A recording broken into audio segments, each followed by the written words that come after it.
What's going on, everyone? We're live. What's going on? New setup today. I'm working on a few things, man. So, for anybody who doesn't know, which probably is most of you, I was doing a test today on IG and YouTube together, and I had a bunch of people jump on the stream and ask me to go live tonight. That's why we're doing a live show tonight. But it's all about you guys, right? You guys asked me for this, so this is what we're doing. As you guys can see, I've been finagling around with a lot of stuff here. So I'm just trying to get a better look, a better feel. We're going to announce something, in my opinion, what I think is pretty big soon here on the channel. So I'm hopefully everybody will come on board. But I'm really excited about it. We've just been working through all the kinks, working through all the stuff that, that we want to put out there and make sure it's right, make sure we're ready to go and bringing other people on board as well. So we're looking to launch over the next, month or so, and we're going to go from there. So I just want to say hello to who's ever in the chat tonight. Let me ask you guys a question. You guys like seeing the chat on screen, or are we just going to, should I just leave them off screen? I always highlight stuff like I always do, but let me say hello to Luis Mendoza. Yo, what's up, Lawrence? What's going on, my friend? Old school. MJ Comics. He's up. What time is it there, bro? It's got to be late, right? Thank you for popping in, my friend. Angry straight white male. It's been a while, man. I haven't seen you on a stream in a long time. Hope you guys are doing all right. My boy Hurricane, what is going on? He was one of the guys on the stream tonight talking about do a live show when I was testing. Always a big supporter of the channel. Thank you so much, brother. I look like AI Lawrence is like David Cross. I don't know who that is. I got to check that out. Definitely got to check that out. Another channel member, what's going on? Derek Neiman, how are you? He's saying hello to everybody else in the chat. Gago Fred, what is up? What is up, my man? $50 super chat from the man himself. Canadian, it's Saturday night, Legend of Zelda or Double Dragon. I feel like you asked this last time we did a live, though, bro. Also, did you see that Castlevania WADA 9.8 sealed A+ sell for $25K on Heritage this week? 100% I did see it. Also, in Pro Wrestling the Game, you taking King Corn or King Slender? You asked me that as well last stream as well, brother. I said, I'm going Double Dragon. There's no question in my mind. Zelda's too long of a game for me on a Saturday night. Double Dragon is nice. It's still long, but it definitely, I can probably beat that in one setting. Zelda would take me a week minimum to beat that. And also 100% King Corn was my boy. No question about that. This SCT is up 80% over the average. I'm not sure what we're talking about by SCT is up 80% over the average. I'm not sure what that is. Please fill me in, my friend. I'd love to know. But a lot of people are asking about the CBCS stuff, about the CGC note that the CEO put out, which I did do a video on. So I want to hear from you guys tonight. I'll keep going through the comments. But where do you want to start tonight? What do you guys want to talk about? You guys asked for this, so I'm here for you guys tonight. And of course, usually, as always, I'll answer any questions you have. Anybody wants to jump on the stream, they're always more than welcome as well. But everybody is also at, I think, WonderCon and C2E2 right now. So nobody is around. That's why we have 11 people in the room. I think last time I did a stream, we had like 70, but all good. Like I said, this one's for you guys tonight. JSS Brooklyn, what's going on, brother? Hit the like button on the way in. Be nice in the chat and enjoy the show. Thank you so much, moderator. Everyone else, it just looks like they're saying hello in the chat. The super chat is up 80% over the average. That's what he means, since it was the same as last week. I got you, brother. I think you might have asked something else. It was Double Dragon or something else. I don't think it was Zelda. It was Double Dragon and something. Castlevania, I think what it was, brother. That's what I think you asked me. And that was a tougher choice because, again, both of those I think could be beaten in one night if you're going to play like 4 or 5 hours. Legend of Zelda, forget it, man. I'll be there all freaking a week to a month. You know? It was Castlevania. Yeah, brother. So, again, I'll start wherever you guys want. Anybody questions? Like, for me, I think there was no surprise that CBCS that PSA shut down CBCS rather quickly. There are other guys in the community saying it's going to take them a while, like a year or two to kind of move them out. There was no way. There was no freaking way. There was no benefit. CBCS on its own gave nothing to PSA. Like if CBCS were its own company and Beckett was their own company, there was no way they were ever getting bought out by anyone. This just wasn't going to happen. They have nothing to offer, right? Once JSA came about with the signature verification, forget it. They were done. Finito, no more. So, basically, in my opinion, PSA just bought Beckett. And it looks like from what I've seen, people post on Instagram, Beckett has been taking a little bit of a percentage away from maybe some of the other graders, like CGC, even though CGC has gone up a lot. Definitely a win, I think, for PSA on that aspect. But again, guys, I'm here for you, so fire away. Fire away. Dirk Diggler, what is going on, my friend? Great name. Love that movie as well. So I'm here for you guys tonight. Like I said, you guys asked me to come on. I'm here. You see all my contact info every place that I'm on. Obviously, YouTube, Instagram, Facebook, X. Even though we don't really post too much on X, and of course my email. If you ever want to reach out to me, you can always send me an email. But like I said before, I'm going to be starting something new that we're going to add to the repertoire here on the channel, and I think we're going to bring over a couple of people with me to do it with me, which is cool. So if you like looking at books, if you like looking at other collectibles, that's going to be part of it. You're going to see things I'm hoping that you don't see anywhere else. But we're going to find out how this goes. It's going to be a long-term thing, so just kind of stick with me. But when I announce it, I'm going to have a bunch of people on, and we're going to really push it. So I'm really excited about that. Hurricane gifting 3 members 6 months. I don't know what that means. I don't know what this, but it looked like a super chat, but it's not coming through on my end. It says top 3 girl Motu toys of yours. Ah, that's a great question. Dirk, welcome aboard, man. He's a newbie. So for everybody out there who doesn't know me, I cover a lot of stuff. I've been opening it up, doing not just comic stuff, which I've just done for years, but I'm opening it up to toys, video games, cards, anything that we can talk about that we enjoy that's collectible. That's what we talk about here. And usually when I do a live stream or a podcast, I'll talk to someone, answer questions. I'll have someone else on. So today, like I said, you guys asked me, I'm willing to answer whatever you want. We could have a discussion about whether, I'm open to everything. So I'm going to answer Hurricane's question here. Top 3 Grail for me. So I would love a 8-back Skeletor. That was the first release that was released in 1982. They were printed up and made in 1981, but wasn't released till 1982. I'd love to own that. There was one on eBay recently for $3,000, which is a really good price for an 8-back Skeletor. Goes by grade. It wasn't graded. It was we'll call it raw or ungraded. That definitely is one. I would love what they called a Wonder Bread He-Man, which is, there are available. Honestly, they called it Wonder Bread He-Man, but they came to find out maybe like a year or two ago that it was a mail away that had nothing to do with Wonder Bread. Basically, you had to send in proof of purchases to Mattel, and they sent you this figure. And the Wonder Bread He-Man got all the lore for the past 40 years or however long it's been. But I would love to own that with the weapons that he came with, and I believe he only came with like a hatchet and like a knife and nothing else. Over the years, there are other things that people said that he came with, like the black Zodak vest and maybe one other thing. But I would love to own a Wonder Bread He-Man. And the third one, a Leo Skeletor. I don't know if anybody knows what a Leo Skeletor was, but it was a Skeletor that was, I think, released in India, and he was a darker color. Really, really hard to come by. I have seen a few here and there, but that's something I would really love to own. But they're really, really pricey, man. All 3 of those is definitely probably over $3,000 each.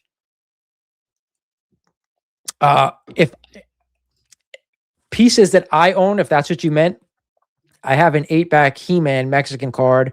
I have a 12-back Skeletor mint on card. You could probably, you can't see it. The thing is blocking it. But outside of that, those are my only 2 other grails. I have most of the vintage figures. So I only have 2 grails in my opinion. But I do have of course, the first mini comic released by Masters Universe. So that to me is a good buy as well. So I'll include that. JSS says CBCS has always been reliable with graded artwork and slabs. It's not unexpected they were incorporated regarding PSA, yet I think folks will miss those art grades. I do remember they did art, which is a cool thing, but I don't know how many people really took advantage of that.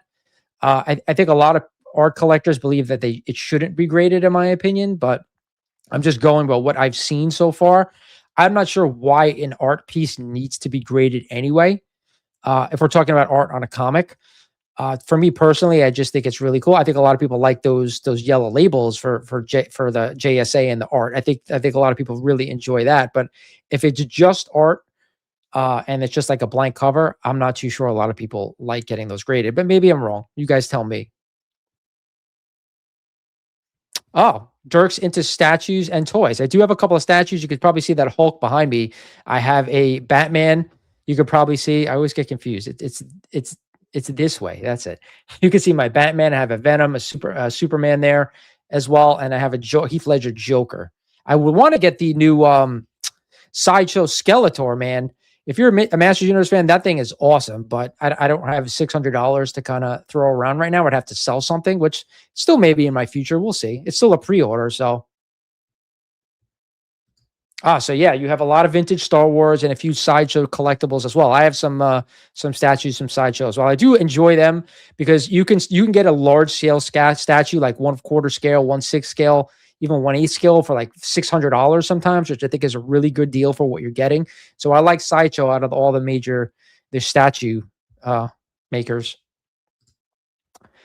Favorite X-Men character, favorite founding image artist, Silvestri's Wolverine and Jim Lee's Wolverine walk into a bar. Which Wolverine wins a bar fight against each other? Wow. I'm going to say Jim Lee's Wolverine is going to win that fight. That's just my preference. That's really what I more growing up. And I wasn't a big X-Men reader. I've said that numerous times. But my favorite X-Men character would be Wolverine because that's the really only one I actually went out and read. And I didn't read X-Men, but when Wolverine got his own title, like a little bit later on, that's when I started picking up a little Wolverine here and there. And that's why I say Jim Lee. Uh, Founding image artist to me is McFarlane. There's no question in my mind. Top artists for me are Ramita Sr., Kirby, and Todd McFarlane. So in that order, if I had to exclude Todd there and give you somebody else, it's Eric Larson. Because I just think, me being a Spidey guy, Eric Larson is so underrated for Spider-Man and Venom. And he had such a short run on the ASM run. I really wish they kind of let him go further. But I do understand, obviously, he left to go be with Image. Bagley took over and so on and so forth. A lot of people love Bagley. And they love Bagley's Amazing Spider-Man. I am not. I'm in the minority. I'm not a huge fan of it. MJ says he's going through the collection and listening. What are you looking? What are you going through for? Are you looking for something? You trying to sort? You maybe rebagging, boarding? Are you maybe pulling out something to sell? Let us know, MJ. How was WonderCon? I said that when we opened the show. Like a lot of people were at WonderCon today. There's also C2E2, so a lot of people are there. Even though we've kind of jumped up to 67 people here, so that's cool. But yeah, how is WonderCon? I'm seeing a lot of people post stuff, but I'm not seeing a ton of stuff. So you tell me, is there a lot of people there today? I have a Motu friend who's there right now, and he's showing all the cosplay stuff. There's a couple of Skeletors that he showed, but other than that, I really haven't seen much. Same out of C2E2. I haven't really seen anybody post anything. So I don't know. Tiger, what's going on, my friend? Seems a lot of industry heads shifting gears from comics to other things. Even IG comic sellers now mixing in other collectibles. Thoughts on comics industry? Are we dropping in numbers forever? So this is a great point, and I wanted to bring this up actually.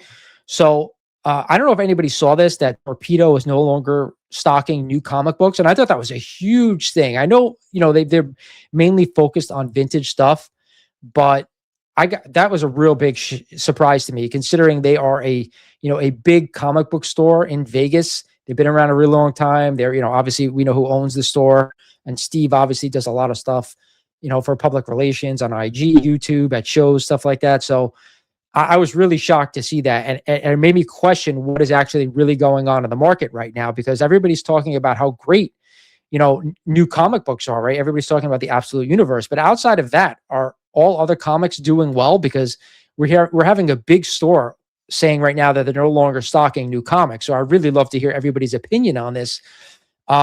As far as shifting gears from comics to other things, that's been going on for the past 2 years, man. I've been saying it. You've seen myself go into other things, and I'm not saying I don't love comics and I still don't do comics. I do. I do. It's more of the fact that, and I've said this for a while, have comics become too saturated? I don't know if anybody watched Swaggle's video when he had these two guys on the other day, but same thing. He asked the same question, and I brought it up multiple times. You can go out and you could buy a comic anywhere now. It doesn't need to be a con. You can go to Instagram, you can go to YouTube, you can go to whatnot, you can go to, eBay, you can go anywhere in somebody's website and just buy comics. So I think the comic market is a little saturated, and there's too many things in your face. And that's why I think other people have kind of shifted to other things. Just my opinion. But I don't think that's necessarily bad. I think if you're buying a collectible and you have an attachment to that collectible, I think it's good that they're bringing other things. And case in point, I started off this video talking about I'm coming to market with something. It has a lot to do with that, not just comics, but there's going to be toys, there's going to be video games, there's going to be cards, there's going to be whatever. So it's kind of bringing everything into one space, because I call us cross collectors. If you heard my video when I was talking about the last podcast about CBCS, I call us all cross collectors because we collect a lot of things, not just comics. Like I know Hurricane collects Lamborghinis or Ferraris. I think it's Lamborghinis. He collects those. So, I mean, we all love certain things and we all have nostalgia for certain things and we enjoy certain things. So let's bring it into one space. As far as the comics industry goes, I think it's doing just fine. I think vintage has definitely picked up. I just think there's so many other things that are enjoyable right now in the collectible space, like all the things we mentioned. So other people are maybe leaving comics a little bit and they're going to into other things. And you can't forget TCG, Pokemon, how hot it is. It's absolutely incredibly on fire right now. And certain people have kind of taken over and gone to that as well. So I hope this answers your question. I do think comics are in a solid point. I am a little worried about new comics when I see stores no longer carrying them. And they're not the first. They're just the biggest that I've noticed that have stopped. So, they're telling us that they can survive just on selling vintage comics. So I think that's a good thing, right? For people who collect vintage, that they think that they can push vintage comics and then those are in demand. So I also think that unless new comic distribution and Marvel, DC, I'm not going to say independents because independents do a really good job of putting out good titles, but they really need to cut down on what they force some of these comic shops to buy and the bulk that they're forced to buy, because that's how it's going to go. Oh man, that was a mouthful.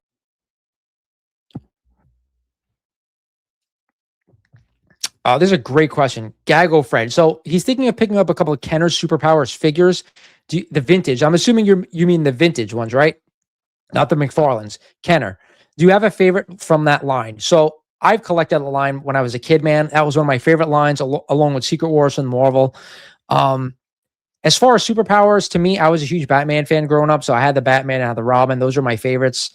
Superman, of course, was a mainstay for that line. So I would say if there were 3 figures I was going to buy, I would stick to Batman and Superman. I had most of them. I had the Joker. I had Penguin. I had the Lex Luthor in his, kryptonite suit.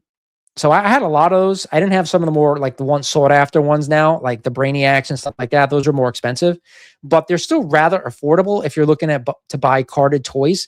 I've seen them all the time when I go to local shows, carded for like $150, $200. So to me, I think for a carded toy from the 1980s, $200 is really, really good, price point if you want to collect vintage. So those are what I would stick to. Derek says, we all know CGC's statement about the trust and CBCS is going to age poorly. What future event will make us look back on Eichenbaum's comment and laugh? Wow. My money is on the JSA scandal with fake SIGs. Excuse me. That's a great point. Well, as somebody brought up in the comments, which I touched on, is that, they graded fake Pokemon cards at one point. And this is when like CGC first started grading cards. So you might be right on the money, but here's the thing.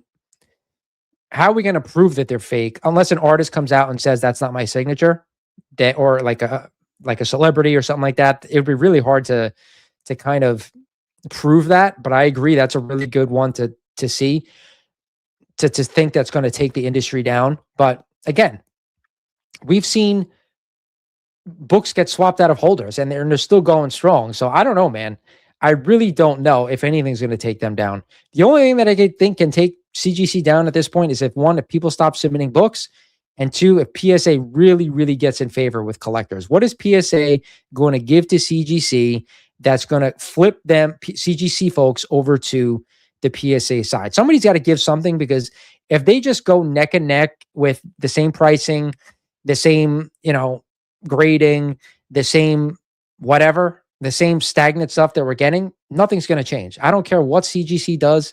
Like, it's not happening. Like, I just don't see it. There are too many people who, like, especially dealer-wise and Heritage and all these grading people, these auction houses, nothing's going to change unless somebody's going to get an incentive from PSA to do so. That's just my opinion. Like there's no incentive for anybody else not to use CGC. Only like regular collectors like us. If we don't like all the crap that's going on, then we're going to stop submitting. But I had a bunch of people comment on that podcast saying to me, you know what?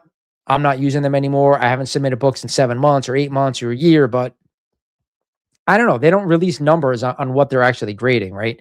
So you can go by the census and see what's going on, but outside of that, that's it. And I just think, I think a lot of the grading is just moderns, right? People cleaning, pressing, and sending stuff in and trying to get that 9899 and then reselling. So that's what it is. I think the only other thing that could possibly turn the tables is if we get that PSA vault with comics as well. I said that on the podcast. If that ever happens, like it kind of reduces the time that it takes for someone to sell a comic. But I'll ask the question to all of you out there. I mean, have you submitted to PSA?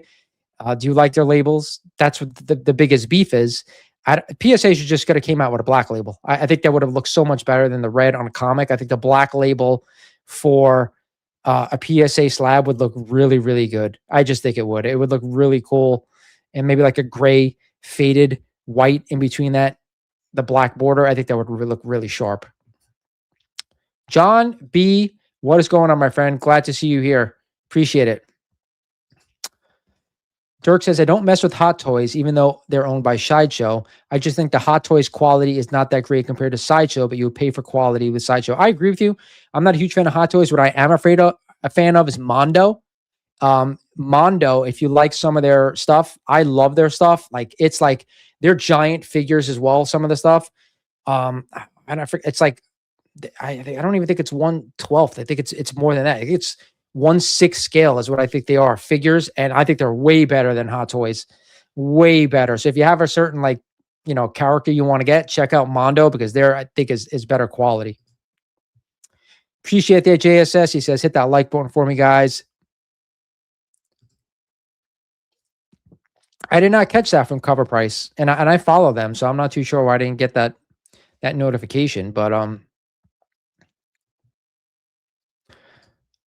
MJ says they are too accessible. I agree, man. He's talking about the comics. They're out there everywhere now. And even MJ, I haven't seen you like put a video out about a haul or anything that you're collecting. And I know you collect video games. We did that podcast together.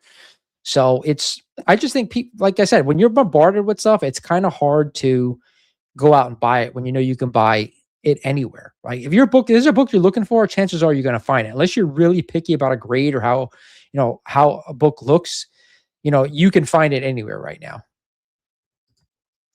I get notifications on eBay live sellers too, but I don't even follow these dudes and I still get these freaking notifications. So I got to learn how to shut that off. Whatnot, I get no notifications. Even auction houses are sending me text messages. That's wild.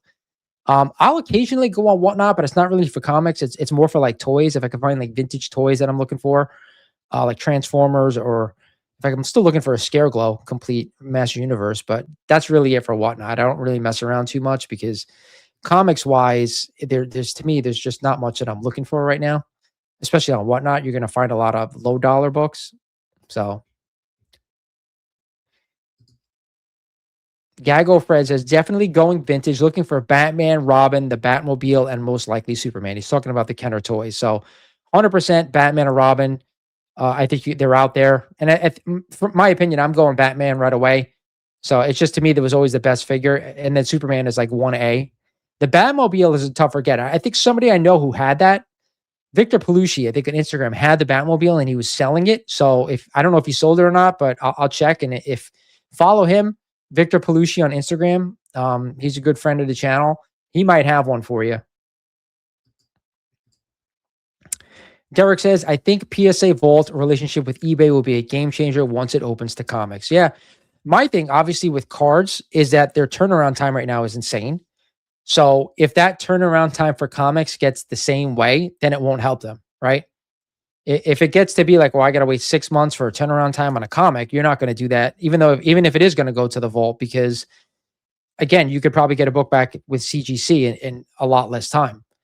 So as long as the volume's slow and they're not backed up and the turnaround times are solid for the vault, I agree. I think it's massive. It's just, again, they got to win over collectors. And I said that on my podcast when I was talking about CBCS. It's like, what are you doing for the comic community right now?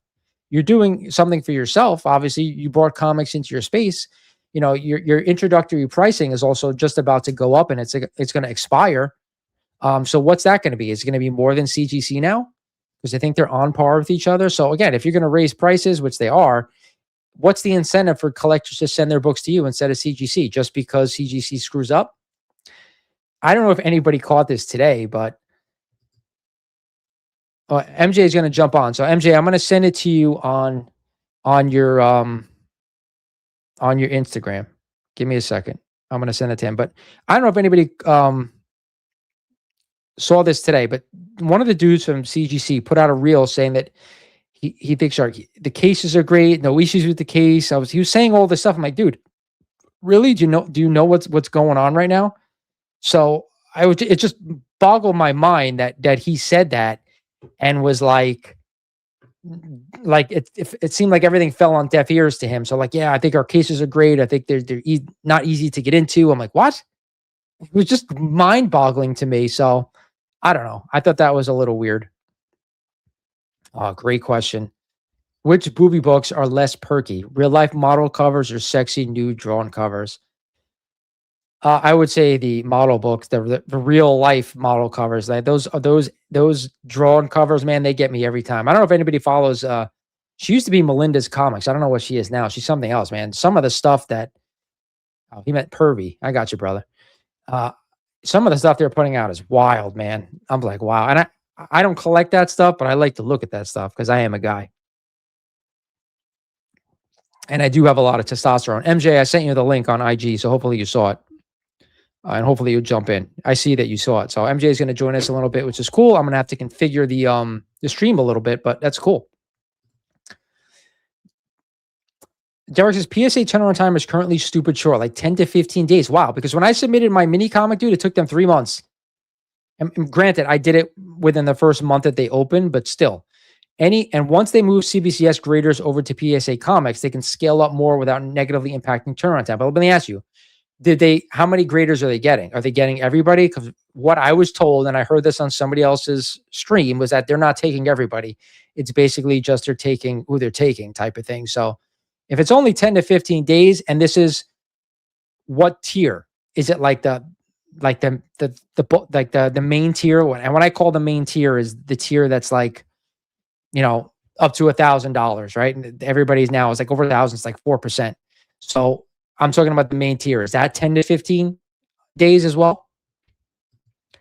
Hurricane says, why is it difficult to find a Street Fighter 2 arcade one-up new in box these days? Dude, Hurricane, brother, listen to me. Forget that.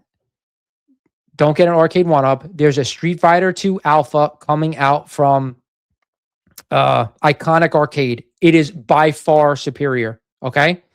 They're going to, people already pre-ordered it. Like there's a pre-order link because Iconic is not selling it through their own website as of yet, but they're going to be opening it up again. Wait for that thing, man, because it's going to be a better price. It's basically like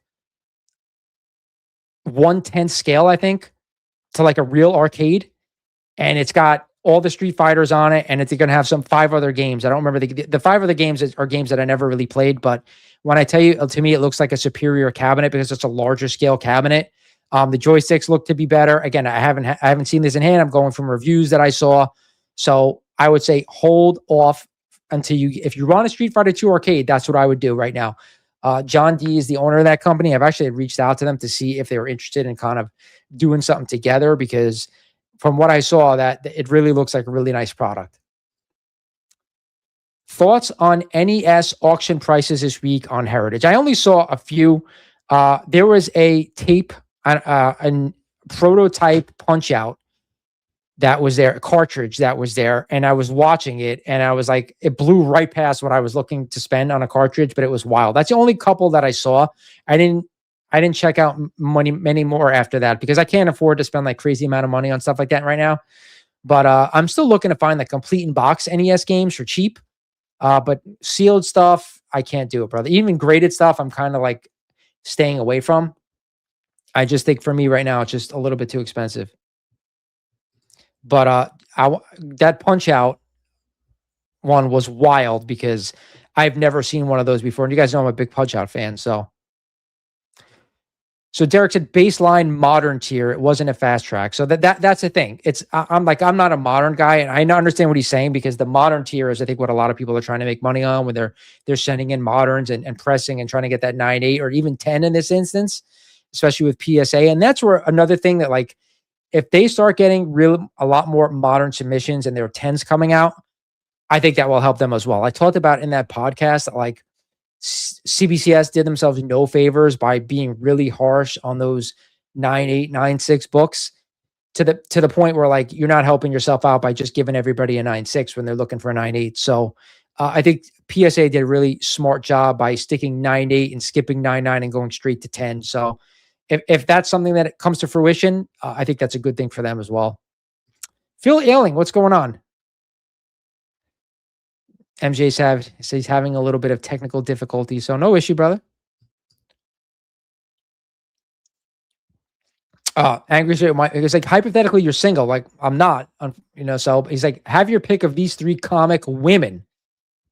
I could pick comic women being a married man. I'm all good, brother. Psylocke, Vampirella, or Red Sonja. Who are you sleeping with once? Who are you dating for 2 years? And who are you marrying? So it's funny you asked this question like this, because I had a great question for podcast members, and I don't give it to you guys today, but I'm going to start asking this question to podcast members, some of them that I'm friendly with when I have them on, but I'll answer your question first. I'm banging the shit out of Red Sonja. There's no question in my mind. To me, I love redheads. That's my jam. Give me a redhead. A brunette goes right under that. My wife is a blonde, but it is what it is.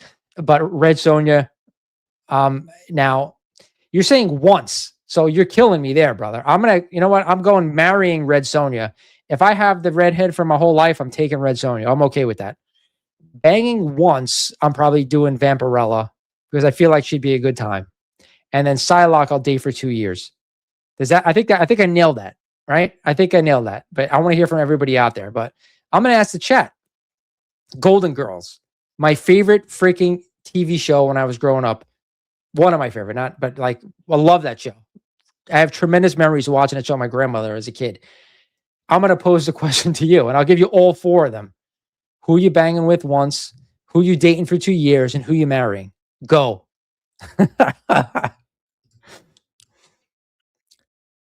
Yeah, he's right, man. Turnaround time is everything for modern, no question. I think for a lot of vintage too, if you have something that's really great vintage that you don't see a lot, I'm not just talking about comics here, but even for the card space, vintage, to me, if you can get something out there and you don't have to wait to get it back and you need money, I think that's a good thing as well. Chef, what's going on, my friend? What's up, Lawrence? Please correct me if I'm wrong, but isn't Scareglow a separate Motu character and not a more Evil Dead version of Skeletor? So when I was a kid, I thought he was a version of Skeletor too, but he's not. He's like he serves Skeletor on, like, the underworld. I forgot what the underworld's called. It's called something where he's under. It's called Under something. But he's a servant of Skeletor.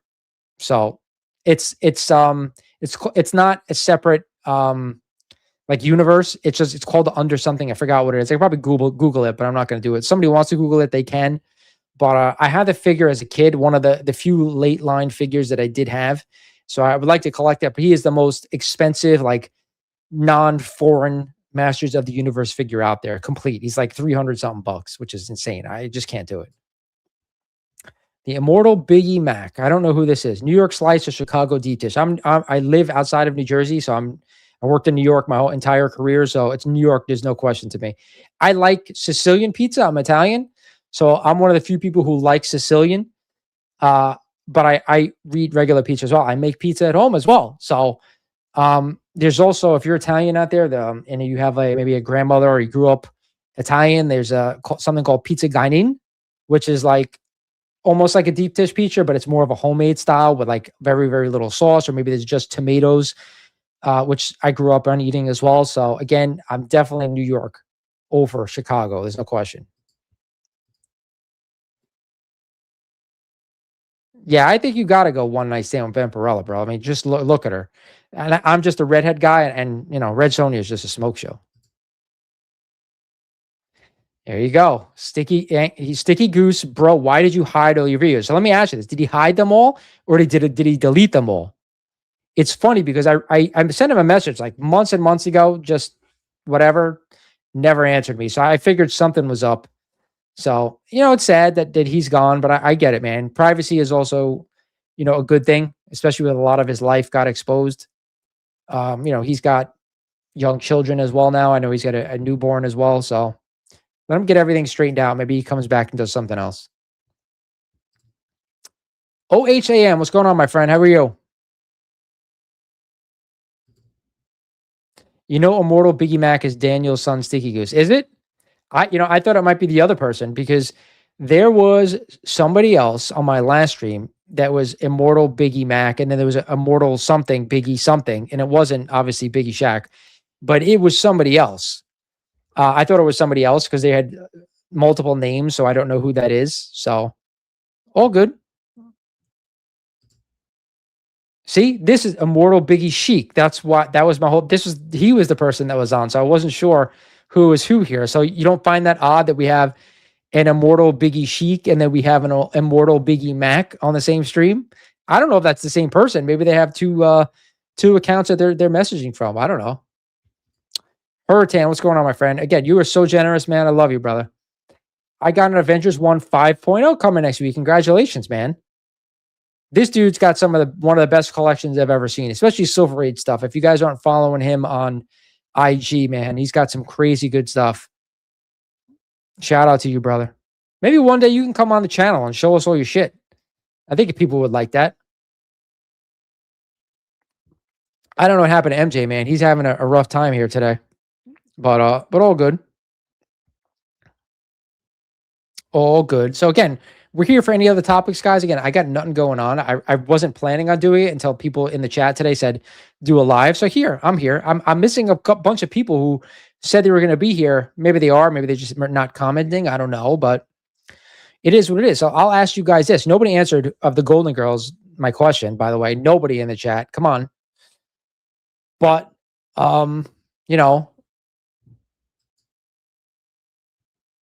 what are you guys looking for right now? Is everybody here just comics? We had Fred saying that he was looking for Kenner superpowers. I'm looking for vintage Transformers G1s. I picked up what did I pick up?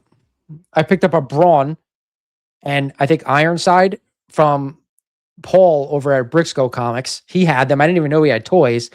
So I got those from him. I thought they came in really good shape. He always does an awesome job. But that's what I'm looking for. I told you guys I'm still looking for a Scareglow, but I'm just looking for stuff I haven't seen in since I was a kid. I was like, oh man, I remember that. Would you ever buy a vintage cabinet of Street Fighter 2 or just too much hassle to go with an iconic arcade? Dude, here's the thing. It's just a lot more expensive. I would buy, and it's huge. To me, the depth of a real arcade is so much bigger than you know. It's funny because there's someone who lives near me who has a Street Fighter 2 for sale. And I sent it to a buddy of mine. He's like, dude, that's a really good price. I'm like, I know, but it's so big, man. I got no room for that.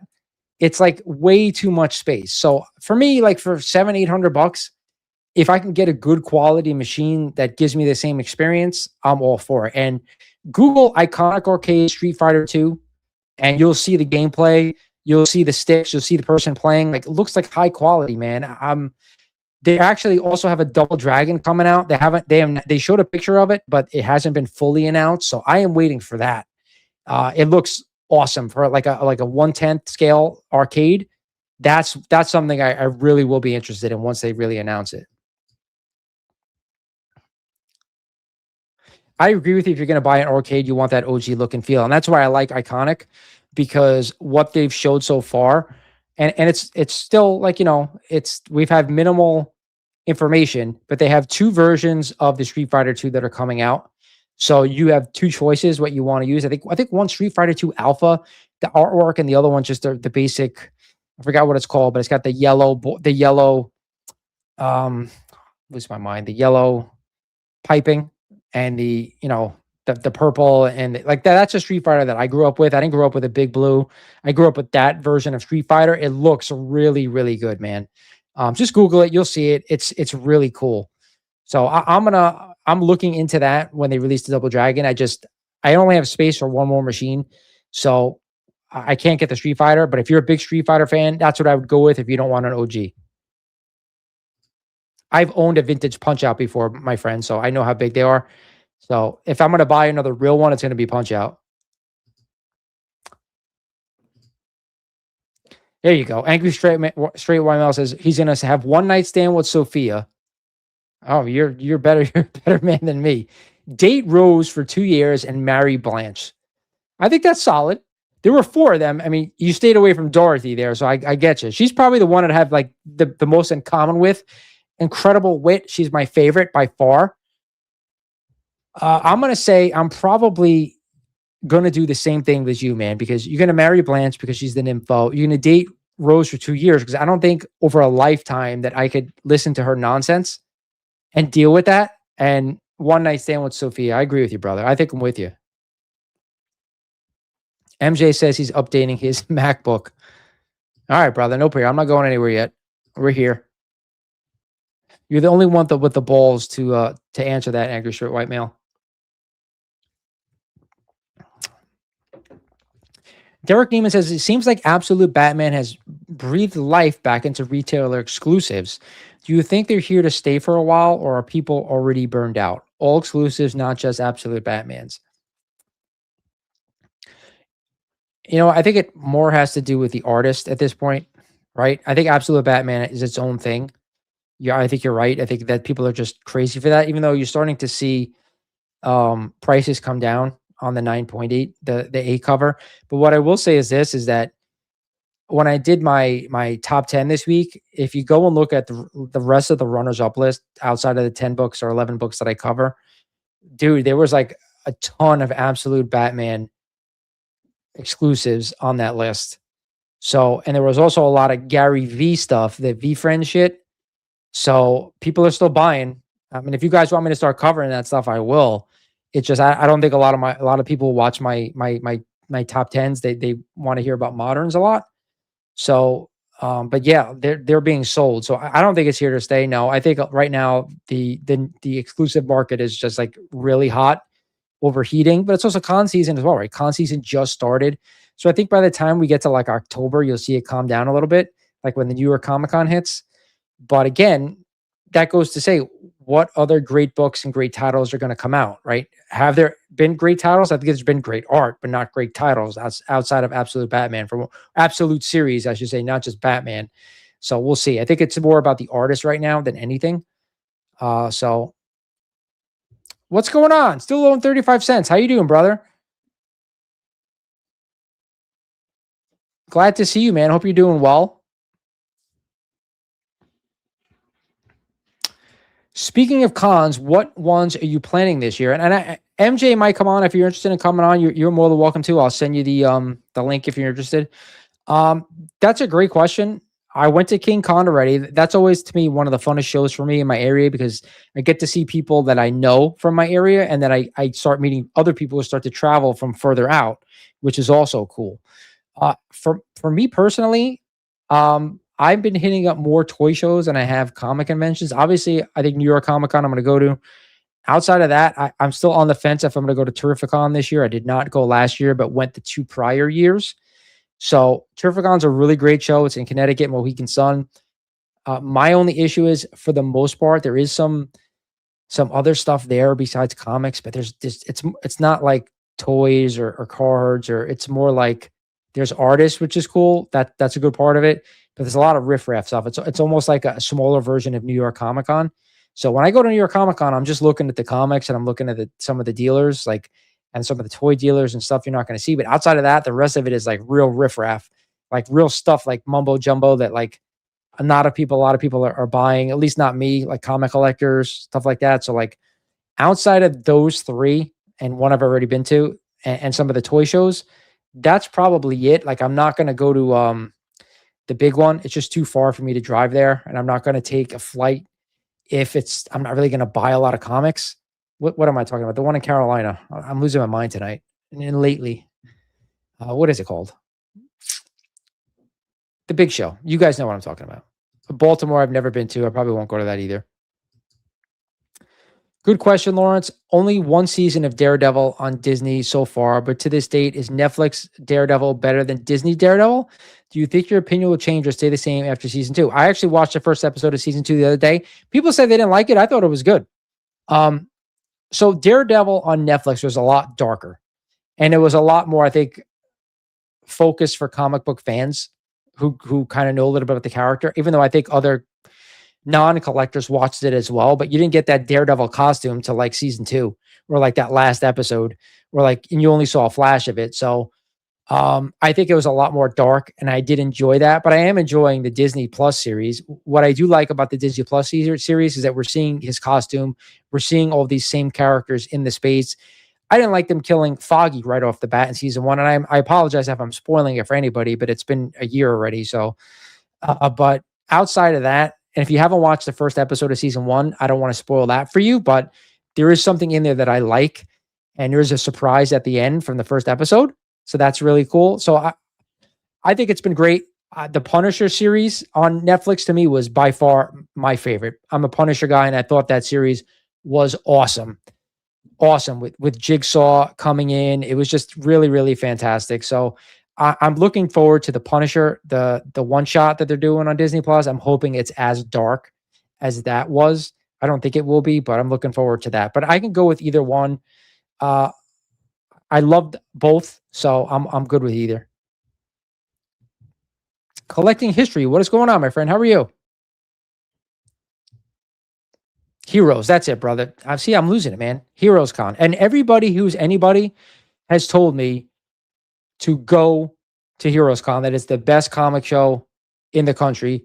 No questions asked. And I believe it. It's just, to me, when I'm not buying too many comics, it's kind of a hike. I was talking to Como Comics. He hasn't done a YouTube video in a while, but I was talking to him, and he goes to like a bigger toy shows where he is. We're talking about meeting up at one of those shows because there's a lot more stuff that we're both looking for that I think could be had. So that may be in our future. We'll see. TM Nerdy, what's going on, my friend? How are you?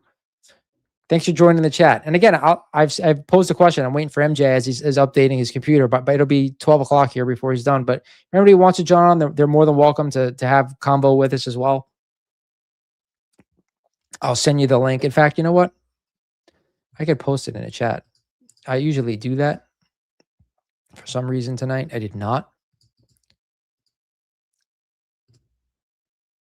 And if anybody who's joined me for a live stream before, there have been times where like my screen has blown up and I couldn't figure out how to do it. I figured out what the issue was. It was on me, and I'm an idiot, but that's okay.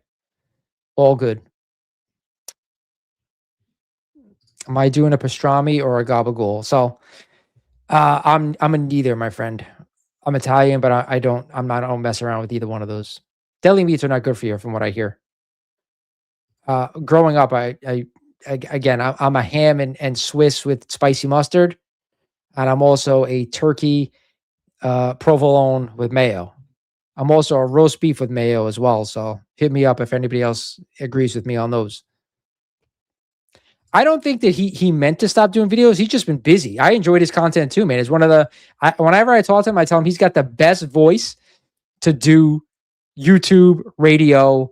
Like he's unbelievable voice. He should be doing this, but I think he sets up at shows. He's got his own show that he runs, and obviously he's a day job as well. So I think between those three things, it's just kind of hard for him to do it. I would like him to do more as well. And in fact, I've talked to him about coming on this show and doing stuff together as well. So hopefully that ends up coming to fruition as well. It's one of my favorite YouTubers. Thank you, JSS. Appreciate that. I pinned the stream if anybody. Yeah, man. User error. For some reason, and it was the mouse. I was right, Derek. I was right because the screen was blowing up because I was hitting the mouse in a certain way, but I figured out how to get out of that. So the immortal Biggie Chic is now asking your top 5 EC covers. Crime suspense stories. I think 17 is my favorite. That's the one where the guy's blowing his brains out on the cover.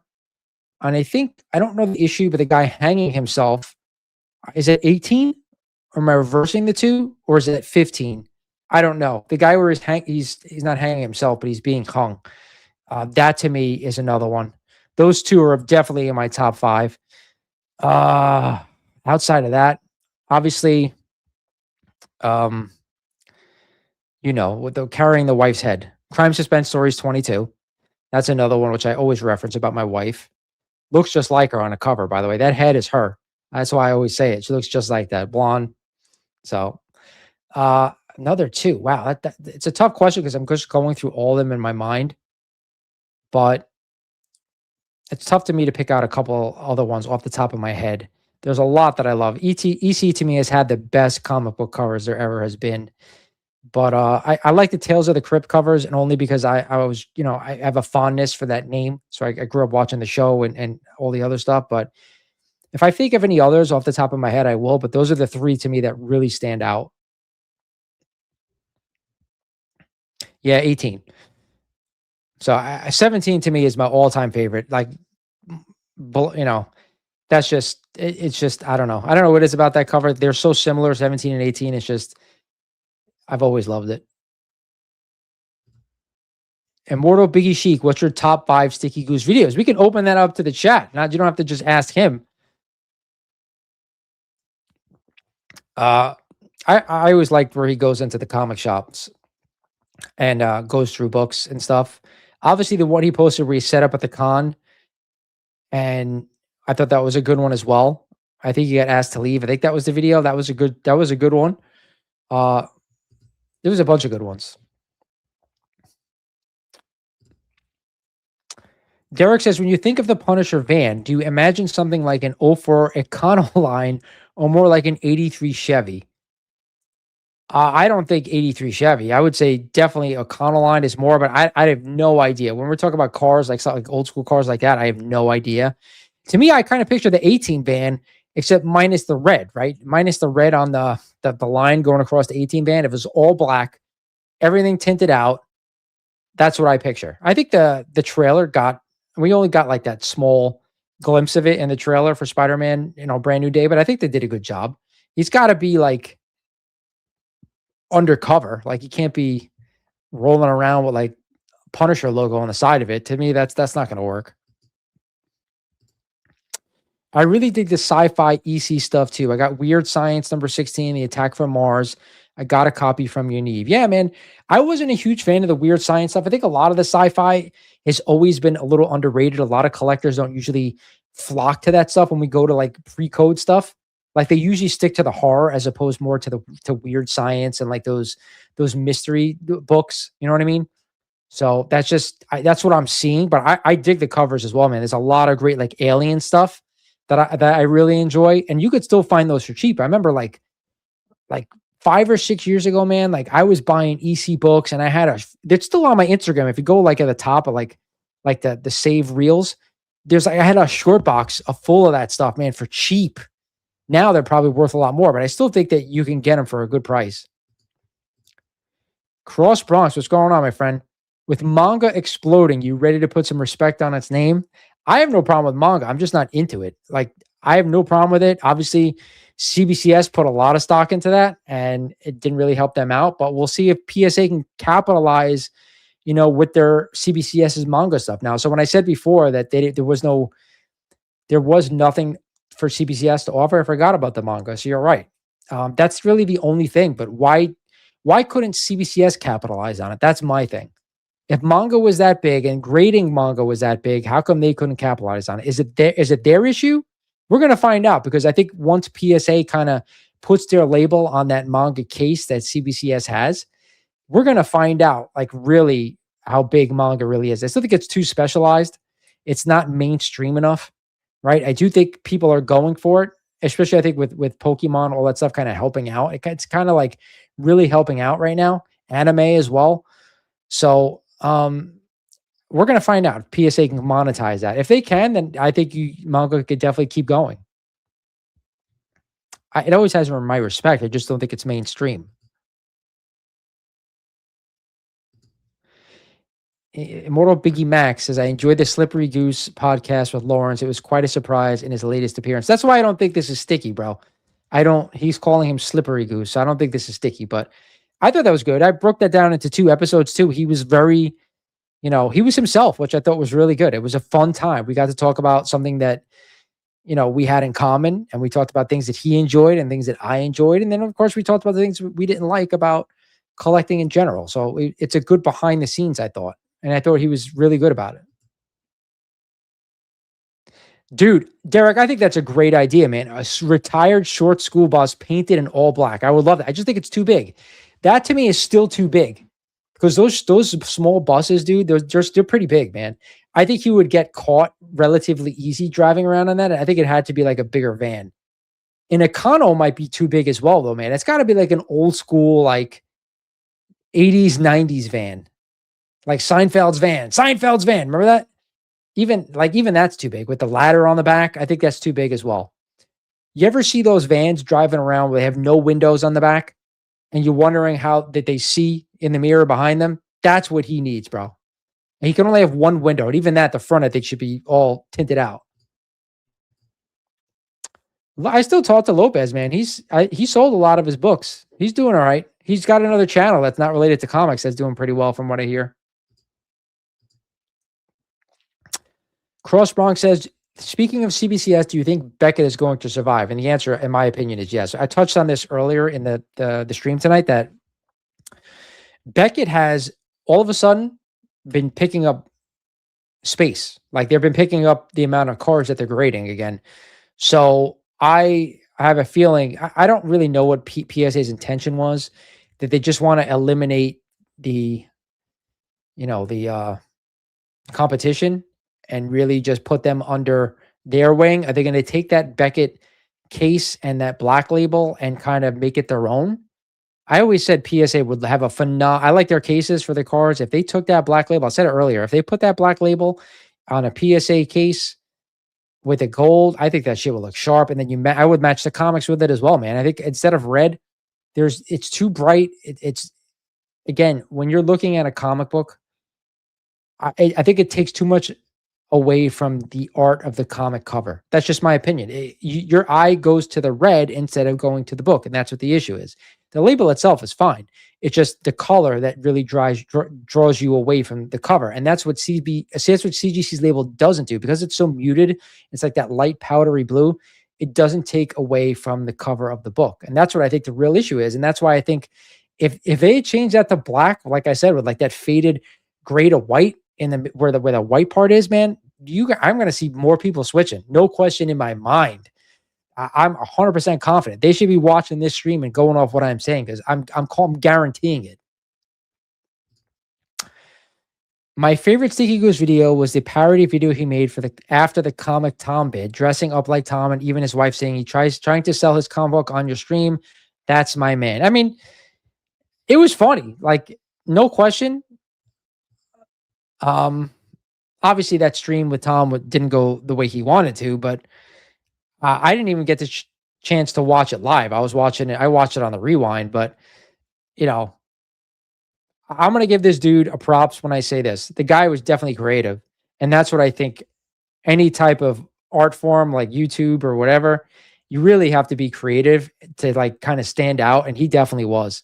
No question in my mind. And I'm sad to see him go away because when you're that creative, you can find another niche. Doesn't have to be about collecting comics. You can come back and do something else and be creative.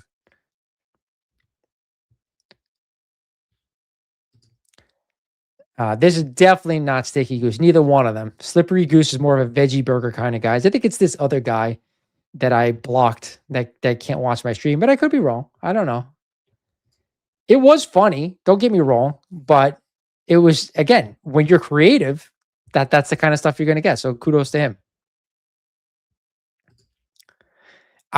Dirk says small buses and 70s and 80s vans gives me PDF vibes. And I know what he's talking about there, but yeah, I hear you, man.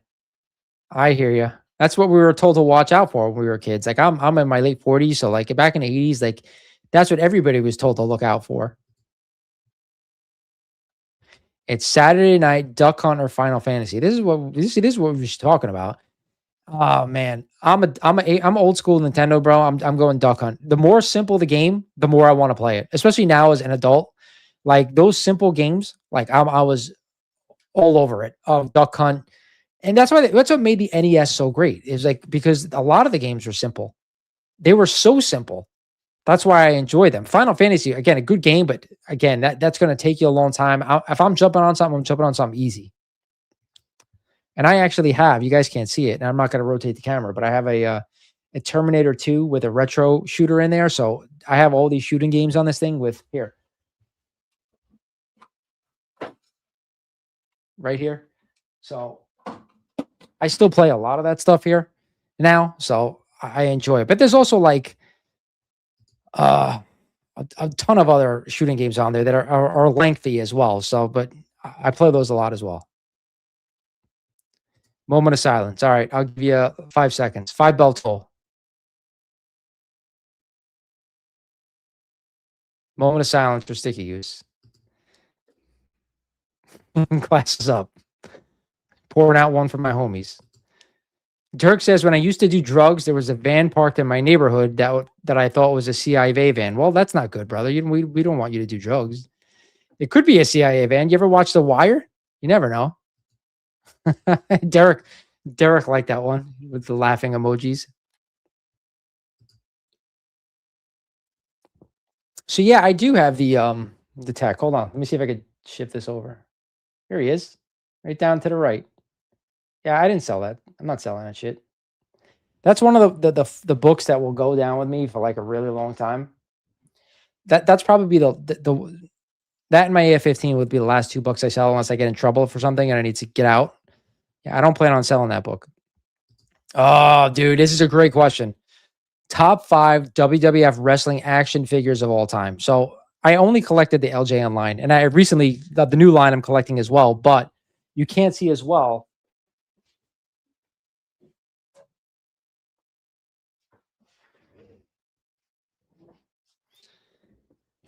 Is a bloody Ric Flair from Collect Major. This one was cool. I got it off secondhand. I didn't buy it from them, but I got it for a better price than you'll find this thing now. Woo! And then I got Classic Macho. So to me, I only collected this line. You see the Macho on the back. If this thing will focus, there you go. So to me, again, I only collected that LJN line, and I'll give you my top 5. It's the Macho. There's no question in my mind. Absolutely no question in my mind. He was my favorite wrestler growing up. Hogan, even though I was a big fan, I did not like his wrestling figure. The LJN line was too flimsy. Didn't do him justice. So I'm going Macho. King Kong Bundy, because his figure was awesome. Absolutely awesome. Junkyard Dog figure was great because he had the chain, the plastic chain, which you could take on and off. I'm just trying to think of the figures I liked. I love Jesse the Body, but his figure sucked. Oh, man. What other ones? I had them all, but I'm just trying to think going back which ones I played with the most. The Andre the Giant. I never had the 89 release. I only had the original. That one sucked too. I'm going to go Miss Elizabeth, okay? Because I always had her, obviously, with the Macho coming down to the ring. I had the ring as well. So that's 4.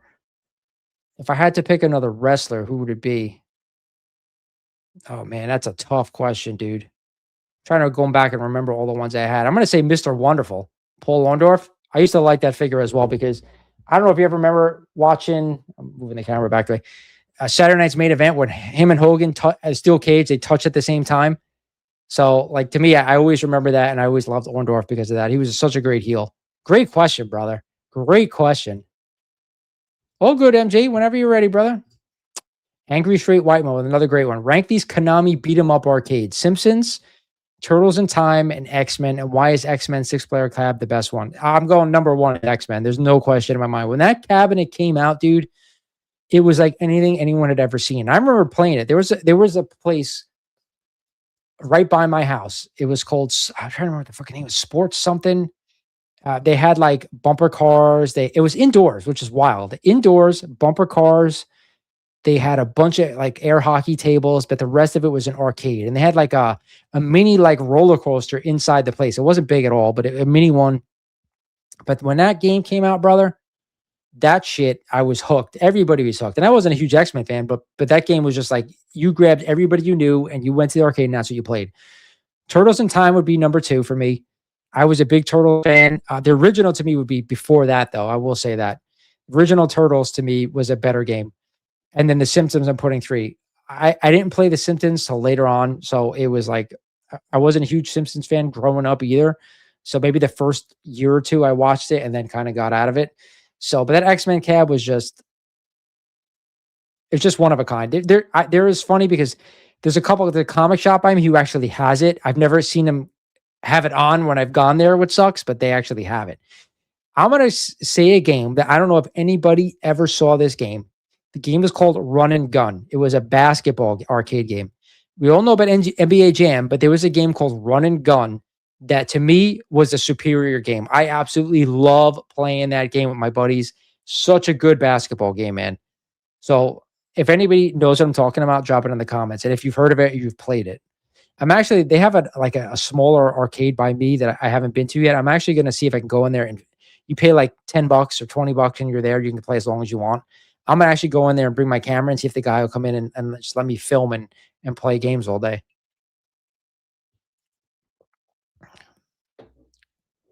Wow. OHAM says I still have my original Turbo Express handheld game that I bought when I was 14 years old. I love my 70s and 80s games. Yeah, I think a lot of those 80s handhelds right now, if you could find those, they're really rare, especially in box. I think you get a pretty penny for those, but I can't find those things anywhere. I've been looking for those as well. Derek, I appreciate that, brother. We need way more than 16 likes. Come on, guys. Thank you, man. I appreciate that. Hit the like button for me. I will say that the YouTube algorithm has not been kind to me over the past 2 weeks at all. I know I've been putting out videos of like everything, like totally different things. That's probably why, but just trying to put everything that I can for people who have a wide variety of stuff like I do. Yes, dude. WWF ice cream bars. Holy crap. Yes, I do. And we have Ice Cream Man by me, but we also have Mr. Softy. I don't know if you guys know who Mr. Softy is in New York. Oh my God. I totally remember those, dude. I haven't thought about those since I was a kid. Man. Wow. I got to look those up, see if I can get me a box, see if they're still around. Wow, dude. That's a blast from the past. Hurricane, man. I got to give you a super chat for that one. I definitely never tried Mr. T cereal back in the day. I never tried any, like I remember wanting the Nintendo cereal. Remember the Nintendo box cereal? I wanted it, I never got it. But that was one I always wanted, but I never tried it. I would stick to like regular cereal. I never ate like the shit like that. Jimmy Fly Snuka was a good one, man. But I never liked playing with him. Again, he was like a novelty wrestler to me growing up. Jake the Snake is another one. 100% Jake the Snake because he came with Damien and he had him on his neck. That was one I always enjoyed because you could take the snake off and put him on his opponent. So I would add him to that as well. Jake the Snake was really great. Oh, dude, Predator or Alien? Predator, no question. I'm not a big Predator or Alien fan. I had this conversation with DJ Lynx and my boy Jin when we did the podcast together. I was never a big Predator or Alien guy. I don't know. Marvel vs. Capcom was a great game. That was the first arcade one, the second arcade one-up I bought. Excuse me. That's when Arcade 1-Up was in its prime. Always a good game. It also came with the Punisher game, which I also enjoyed. It was just too easy to beat. But that was a really good game. Dirk says 100% Predator, no questions. Derek says Turtles in Time was a MFer. I was playing as Clinton. I don't even know what that means. Lawrence was playing as Clinton in NBA Jam. I have no idea what that means. I don't know who Clinton was. There a president in NBA Jam? I don't know. I know you can unlock characters. Maybe as one of them. I don't think so because that was in the 80s or early 90s. And maybe I have no idea. No, I was always playing with the Knicks because I'm a Knicks fan. So I'd always use Ewing and John Starks. Always. Luis Mendoza, didn't the WWF ice cream bars come with a wrestling card on the package? I thought that you could open them up and it would be different wrestlers. Wasn't that like different wrestlers on the bar? And that's what like made a novelty of it. Like once you take it out of the packaging, like it was a different wrestler on each bar. That's what I thought was cool.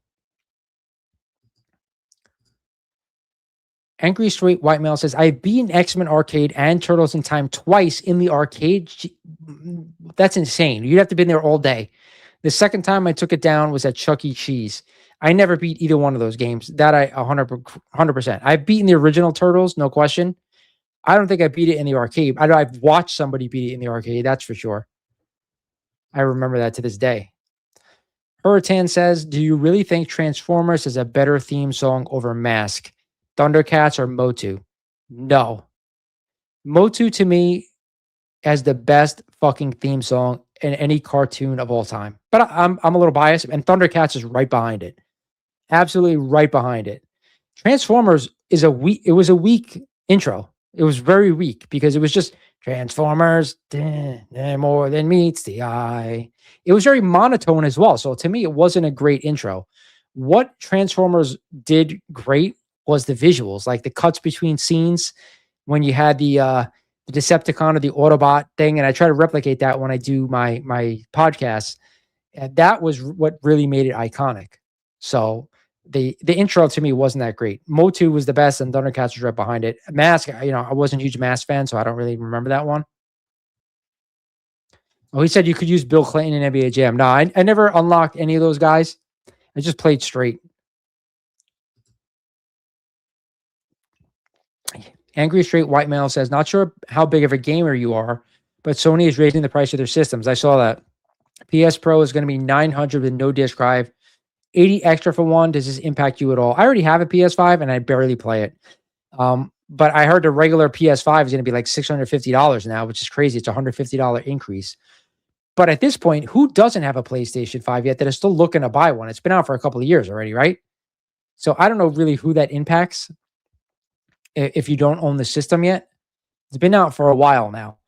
So I have one and I barely play it. I was just a big gaming now. I'm all about vintage. If I'm going to play PlayStation 5, it's going to be like Madden. Like that's the only sports games I play are on PlayStation nowadays. Everything else I play vintage and I play on my multicade or my arcades that I have here. That's it. I also have a replica Atari, the remake where you could still play the original 2600 games in it. This shit sucks because half the games don't work and it's not the game. So I don't advocate buying one, but it was a novelty when I bought it, thinking, oh wow, I could play all these games that I have, but it doesn't work that great.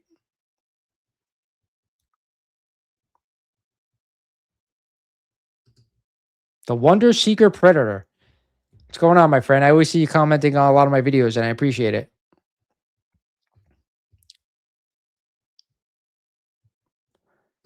Favorite character to play as an X-Men arcade? I always tried to be Nightcrawler because I thought his special killed me more bad guys than other guys since he teleported around the screen. I always stuck to Wolverine. It's just my liking the characters. Like when I played the Marvel versus Capcom, I would stick to only certain characters. Like to me, that was just what I would do. Like if a Spider-Man, I would always play a Spider-Man. It's just what I enjoyed. That's the characters I like, so that's what I played with. OHAM's talking about gaming. Does anyone here remember the 7 o'clock video Power TV show? I don't remember that at all. Does anybody else remember that?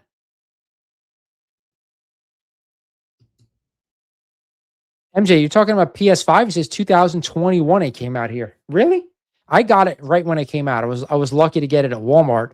I got on they had it in stock and I ordered it. It was incredible that I got it. I got one for me and one for my oldest. So you might be right. It might have been a while ago. So yeah, if you don't have one now, does it make a difference? I mean, it's been a long time. Here's another great question, man.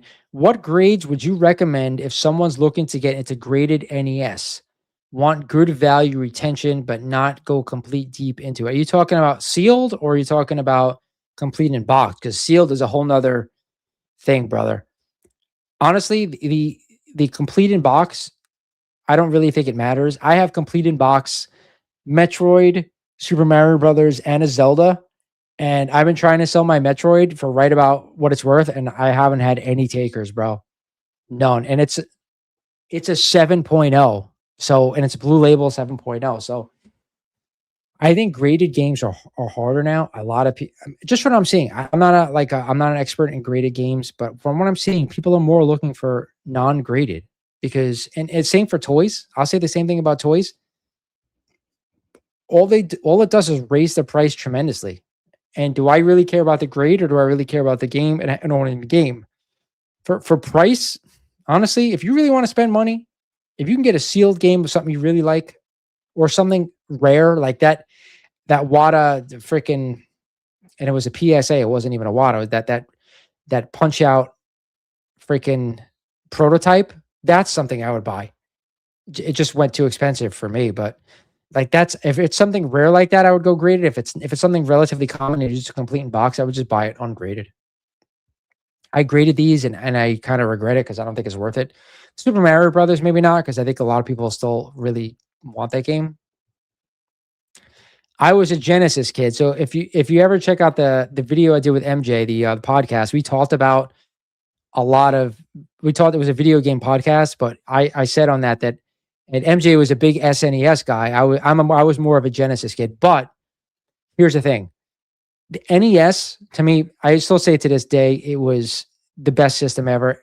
We can argue the PlayStation 2, and that's something with me and MJ talked about on that podcast as well. But NES for me lasted such a long time that when the Genesis came out, the only reason I went to the Genesis was for sports games. If you remember the sports games on the Genesis, they were a lot better than the NES. So like the NHL 94, 95, totally addicted through that through college. Like we played that shit all the time. And this is when like Nintendo 64 came out, TurboGrafx 16, Dreamcast, they all came out during this time frame. And I had them all, but we still play the Genesis freaking for sports games. The NES, man, I just, to me, it was I loved it. Like that when we talk about like when I left He-Man is because of the NES.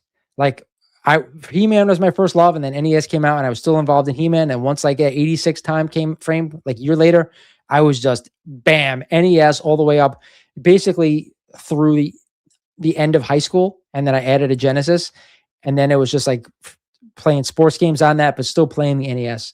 And then we started adding other systems. I did have an SNES, don't get me wrong. But again, I felt like the SNES was more about, obviously what made me get an SNES was Mario, but more than that, Street Fighter. Street Fighter 2, when that came out on the SNES, was a game changer because you had to go to the arcade to play that game. Now, all of a sudden, we had it in our living room or in your bedroom, and it was like, shit, I could play this all the time at home. And it was a good game. Even for the SNES, it was really, really good. So, I was lucky enough to buy all these systems. So, yeah, I was an NES, and then I became a Genesis. And then after that, it was just everything. But cool story. I had a buddy when I was growing up as a kid who he was, I think he was Taiwanese is what he was. And he would always, once or twice a year, would go to Thailand. His parents would go to Hong Kong. And they would bring back Japanese versions of shit before they would be released in the US. So like before Nintendo came out, he had a Famicom.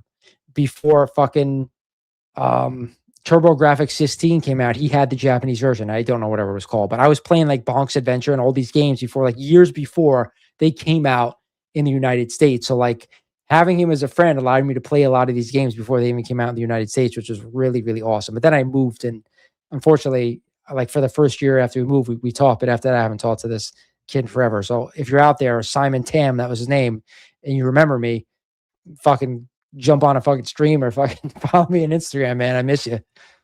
But yeah, man. Yeah, MJ knows I'm an NES kid. Is Ghostbusters the best movie of all time? No, stop it.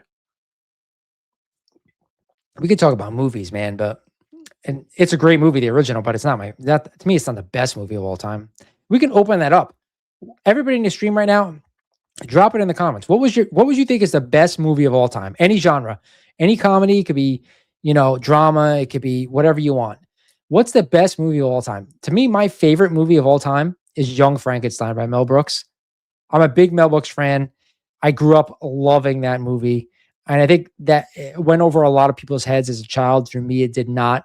So I love that movie. Gene Wilder is definitely one of my favorite actors of all time. Just a great movie. Terry Garr, unbelievable. I had a huge crush on Madeline Kahn growing up as a kid. Another redhead, by the way. We talked about redheads before with Red Sonja. So to me, that's my favorite movie of all time. So to me, I think that's the best. But that it's personal to everybody, right? Sealed. He's talking about sealed games, man. It's tough, man. The Grail, in my opinion, is Super Mario Brothers sealed.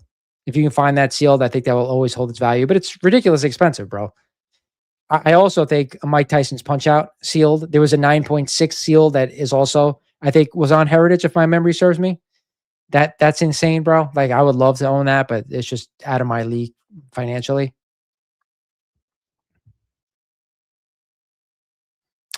Yeah, Luis said there was a Captain America Avengers arcade game as well. I do remember that.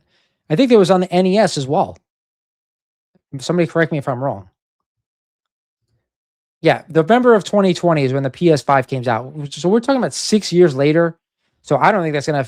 How many people is that really gonna affect? If you don't have a PS5 now, it's been fucking 6 years, almost 6 years, 5.5 years.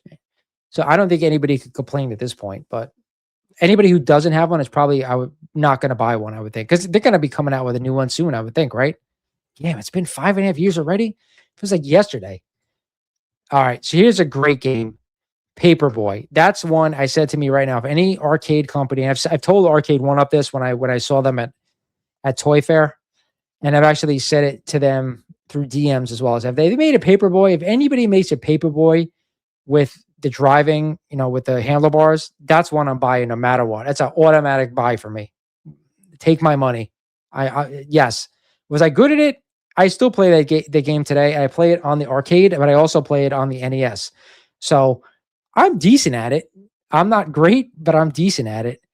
When it was in the arcade, I think it was probably a little better, but I don't know. I'm going back and I'm trying to remember if I was good at it, but I remember loving the game. I remember playing it for the first time at the Ground Round. Who had a Ground Round by them? Iconic game. That's one that somebody should have made already, because I know Arcade One. I put on like a regular machine. Stop it. You can't play that shit. Of course, I remember the Neo Geo or the Saturn, but I didn't have either.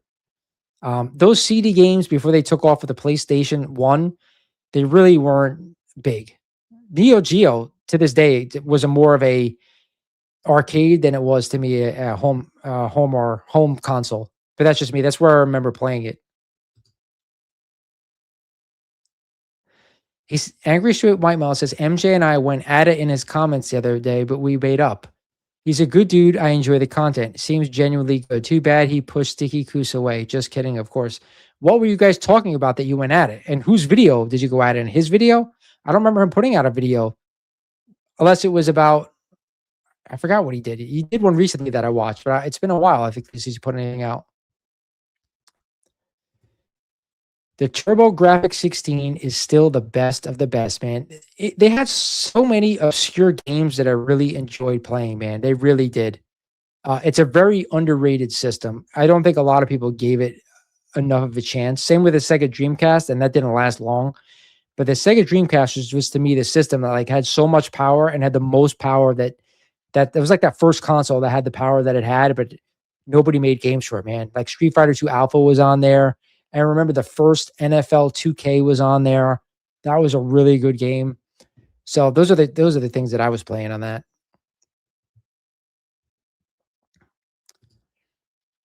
He says he would want to own the entire libraries of the SNES and the PS2. Those were his GOAT systems.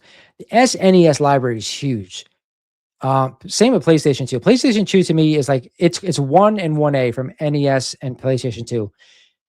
I remember, who remembers the hype for the PlayStation 2? You remember that? Like trying to find that shit in stores was like a year before you can get one if you didn't get one. I ended up buying mine off of eBay because I didn't want to wait. And I paid like fucking twice as what you paid for it when it first came out. But I was working, I was not living alone yet. I was still living with my parents. I'm like, fuck this, I'm buying it. Still the greatest system. I remember towards the end of the line of the PlayStation 2, you can mod it. And kudos to MJ, because we talked about this on our podcast as well. That was a really good podcast that we touched on, was that I bought a hard drive and you could load all the games on the hard drive and put it in the back of the PlayStation 2 and then play anything you want. It was awesome. I wish I had known that sooner. I probably would have done that sooner instead of buying all the games. But either way, remember Need for Speed? That was a game I absolutely loved on the PlayStation 2, the car racing game. Buy your fucking there was another one too where you could what the hell is it called? Where you get to like buy shit for your car and mod your car and like I forgot the name of it. I don't think it was Need for Speed. It was another one. Love that shit. Yeah, I remember Mortal Kombat came out, man. Everybody like that. There's Street Fighter 2. You're talking about on the SNES, you're talking about? I know you're not talking. I don't think you're talking about the arcade. Let me know what you're saying. But yeah, man, Mortal Kombat was the same thing. I was a bigger Street Fighter 2 fan than I was a Mortal Kombat fan, but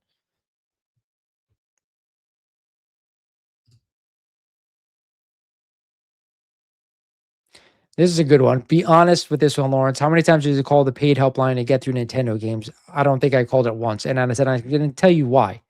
So when I was a kid, I called a 1-800 number for Freddy Krueger. I don't know if you guys, I was a big horror fan growing up as a kid. So like there was this thing where you could call and like do trivia for Nightmare on Elm Street. But back then you had to like pay like a 1-800 number. And that wasn't a 1-800 number. It was what was the 3-number thing for United States for like those ones you could call, but they charge money when you call them. I used to call them, and my father fucking lost his mind because the phone bill was crazy. So after that, I couldn't make any of those phone calls. What was it? 977? Was that it? Not 977. Was that it? What was the 3-digit area code that you had to call for those games? It was like the porno ones where you call like a special thing. You had to put the 3 numbers first. I forgot. Oh, Big Trouble in Little China. Great movie, bro. Definitely up there when we're talking about movies. Insidious, Biggie Sheik says. A newer movie. MJ's here in the back. I'm going to let him on in a second.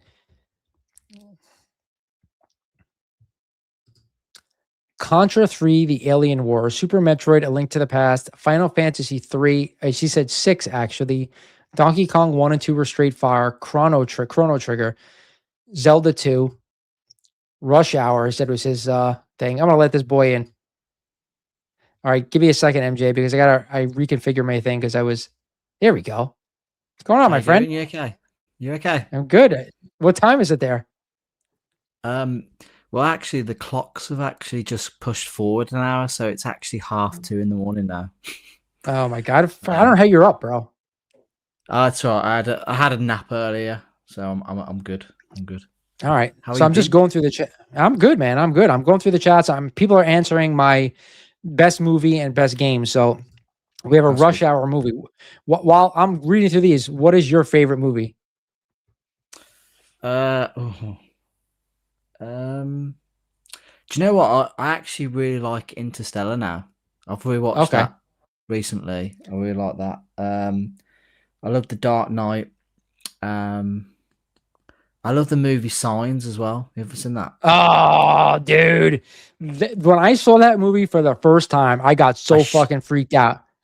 How good was it? Yeah. In the cinema, I absolutely shat my pants when when the alien goes across the screen. Yeah, everybody did. Man. Oh man, that was terrifying. I loved it. Absolutely loved it. That movie was for M. Night Shyamalan. That was when he was at his peak, man. That was such a good movie. Another movie which I don't know if a lot of people have seen, and it's probably like an obscure one, but The Bone Collector with Denzel Washington and Angelina Jolie. Angelina Jolie, yeah, really good film. Oh my God, that one got me too. It was so good. Like you're on the tip of your seat the entire movie, man. That's how good that was. You can't beat a good thriller, I don't think, which is good. Yeah, I agree. Angry Straight White Male says, can't say a best of all time, but my favorites are definitely Aliens, Predator, and Blade Runner. Love me some Willow and Legends as well. That's a good one. Legend. The Legend was a good movie growing up. Sword and Sorcery shit is my jam. Conan the Red Sonja movie too. All right, that's a good one. While I'm doing this, I'm gonna move me and you up here. This way, there we go. Yeah. That's why when I highlight a comment, people could see it and people could see us. All right. Would you play Biggie Shaq in Tekken for charity? He probably whipped my ass. I would. Yeah, sure. If someone wants to do that, I would. I think he probably would, actually. Yeah. I wasn't a big Tekken guy. Like, that's, again, when I started to leave the arcade. When Tekken came out in the arcade, that's really where I started to, like, leave the arcade because, again, they became more powerful. But the more powerful arcades became, the more people flocked to arcades. So that's, like, I never got to play shit, right? Yeah. So again, he didn't answer me. What were you guys beefing over? It was just about that reseller. He called me a clown, and I think I responded saying, like I think I don't think you particularly have the right to call me a clown, something like that. But then we made up. It's fine. It's fine. I just think it's funny. That's all. No big deal. He Speaking didn't of, necessarily mean, yeah. It's fine. Don't worry, I'm not bothered by it. It's fine. it's hard to, when you're commenting, you don't always, or like text messages the same way. You don't always know like how someone Yeah, you means don't know the something. So that's context yeah, of it. If yeah, someone just exactly. puts something, yeah, it's fine. He says, It's fine. Oham says, I do think that the 80s has the best of anything to be collectible, like GT, Hero, Dino, Hutch, Kawahara, Redline, etc. bikes. I don't know any of that shit. GTs, I know. That's about it. Do you know any of those, dude? He's talking about motorbikes here. That's what I think he's talking about. Yeah. Yeah, I don't have a clue. Yeah, me neither, brother. All right. Hurricane says Mega Man or Metal Gear Solid. You? Oh, do you know what? I'm not a particular fan of either one of them. Oh, really? Yeah, I'm I never enjoyed Mega Man. I always found really too difficult for me as a kid. And then Metal Gear, I'm not really a fan of stealth games, that type of thing. So, out of the two, it'd have to be Mega Man because it's just probably more fun for me. I don't know. I'm a Mega Man guy myself, but if I had to pick one, I was gonna pick Metroid, but that game was even harder. Metroid was ridiculously hard. Yeah. Have I ever had Five Brothers Pizza in Manhattan? I have not. I've heard of Five Brothers. I've heard of Five Guys, the hamburger place. I've never heard of Five Brothers Pizza though. Angry Sweet White Male says he's gonna go Metal Gear Solid. I spent hours and hours unlocking everything in that game and could beat it in under 3.5 hours. Dude, you seem like you beat everything, man. I barely beat anything as a kid, like only shit on the NES. After that, like I couldn't beat much. Yeah, Angry Straight White Male is a bit like. Have you ever watched the In-Betweeners? Did you get that over there? I know. So I never there's a heard character called Jay, and he's basically like, "Yeah, mate, I've completed it, mate, completed it, everything," and he's just like super boastful. You know, that seems a bit like how he is, I guess. But 3.5 hours is pretty impressive because it's a difficult game. It is. Absolutely. I mean, I would play like 3.5 hours when I was a kid, but I think I was younger than that. Derek says he heard I have NOS in my minivan. I wish, brother. I wish. So Hurton says that the 1900 was the thing. But then somebody, I think 976. It was 1976. I think that was it. Because that was the one you call the triple X line if you wanted to talk to somebody. But I also think that was the Freddy Krueger line as well. Oh, okay. Me and you talked about on the podcast. Did you ever call the Nintendo helpline? No. I don't even think. I don't even know if we would have had it here. I don't know. No. I know my wife. She played on the PlayStation 1 a game called Bugs Bunny Lost in Time, like a platform Bugs Bunny game. And I remember her telling me that she got stuck on it and they had to call the number on the back of the manual.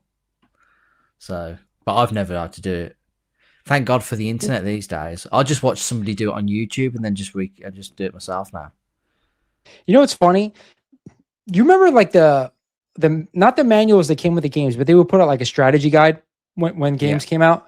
I would always buy them, and the shit was no help to me. Like they would get me to like a certain point, but then after that, I couldn't fucking keep up. Yeah, it's a lot of reading, isn't it? Too fair, and concentrating on two things at once.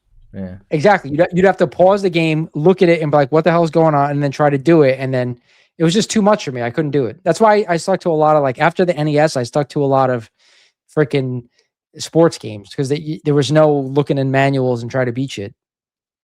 Yeah, I knew a guy who used to collect the strategy guides. Just collect them. That I could get that now. I think now they probably are collectible. There's a dude. I go to there's a video game store like a half hour from me. I've had him on the channel, Pixelated Treasures. He's got like a ton of like those like Nintendo powers, those manuals because people do buy them. Yeah. You have a question here from Immortal Biggie Mac, which we still don't know who this is. Who do you think this is? He says, "Do you think Slippery Goose would have a veggie sausage roll if you took him to Greg's?" Who's Greg?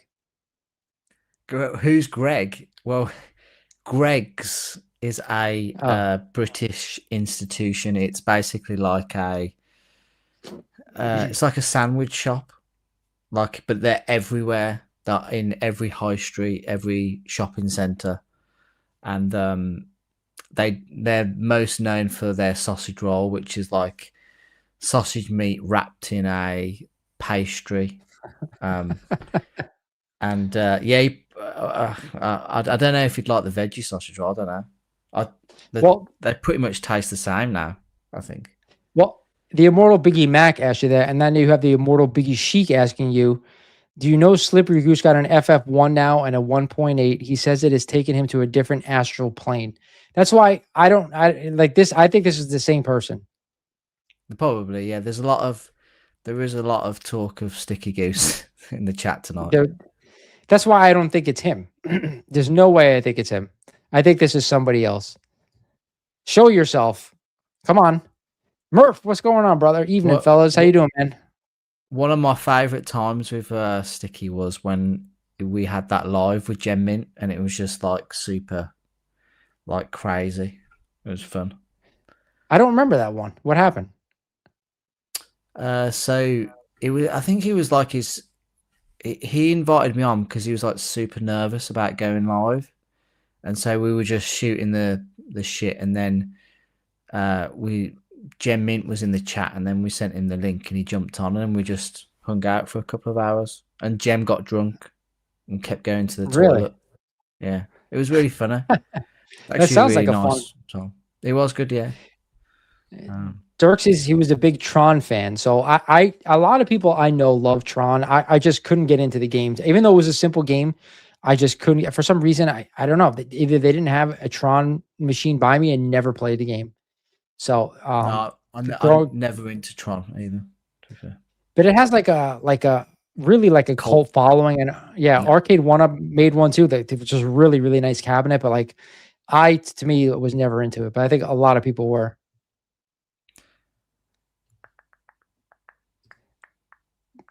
Biggie is the mouth of the South comic legend. His channel has the biggest collectors in the game on daily. What do you make of this comment? Is that supposed to be sarcasm? I don't know. Talking about I don't know either. Biggie Shack. Yeah, that's what I think. That's what I think. I love Biggie. I think he's a really nice. He's a sweetheart. Yeah, I have no issue with the dude, but I don't really. I don't know. I haven't really talked to him too much. He was on the one time I went live with everybody. He popped on, but that was it. Yeah. Is anyone else jumping on tonight or? Nah, I think that's it. I've been on for an hour and 43 minutes. I mean, I put it in the chat. If somebody wants to come, they're more than welcome to. Dirks is at a Hero Master and a Dino Pro Comp 2. I don't even know what you're talking about, my friend. No. It's two brothers, Biggie Mac. You know what we should talk about? What about the YouTubers that have gone? Like, mate, I was thinking about this the other day. There's been so many people come and gone. Like it is. I mean, you'll know better than most.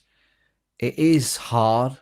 It's not like an easy thing, and like to keep up doing regular content. And yeah, there's just so many people that, especially since the pandemic, have come on and gone. Sticky Goose is on 2 phones. So Murph, does anyone remember what the horse died in the quicksand from the popular movie from the 80s? Kids cried. Yeah, the Never Ending Story, another classic movie. Story. It's fucking absolute. But back to yeah, absolutely, man. That movie was one of my favorites growing up as a kid as well. But back to the YouTubers that are gone. Could you think of anybody that are like freaking? Just from my memory, Pressable Defects I used to watch all the time. Yeah. Obviously, was it Two Brothers? Two Brothers Comics. Yeah. When he said that, that's what made me think of it, because they had a good show too. I was on their channel once too. just talking about stuff. They were fun. So I know they still collect comics, but I think Dustin is more into it than his brother nowadays. But Yeah. like, they're definitely like a channel that I miss. Anybody else you think of? I can think of a fair few British ones, but I don't know if people would know them. Reggie Collects is like on and off, isn't he? Yeah, I'm shocked. He came back and then he Disappeared again. Yeah, Mm, I don't know if he's got something going on or he's just like, you know what, I don't need to do this right now. Which I don't blame him. It's gotten so hard. yeah. It's a weird thing because to be fair, I've not really been watching a lot of YouTube lately. Okay. But I'm trying to think of who else has left. Turtwig, what's going on, my friend? Oh, my internal temp high. yeah, hold on. It's all right.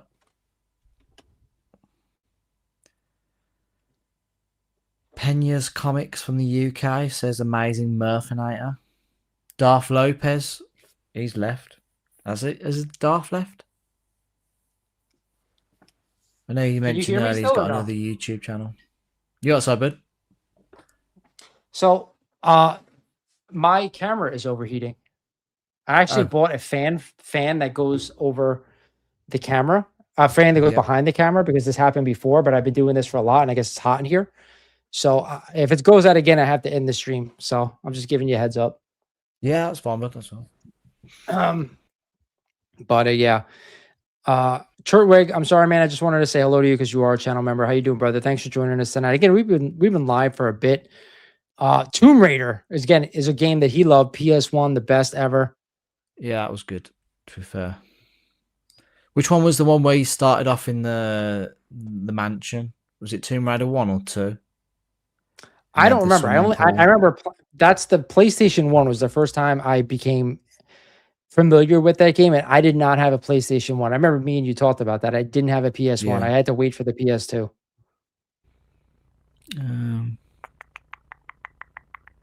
Is that you?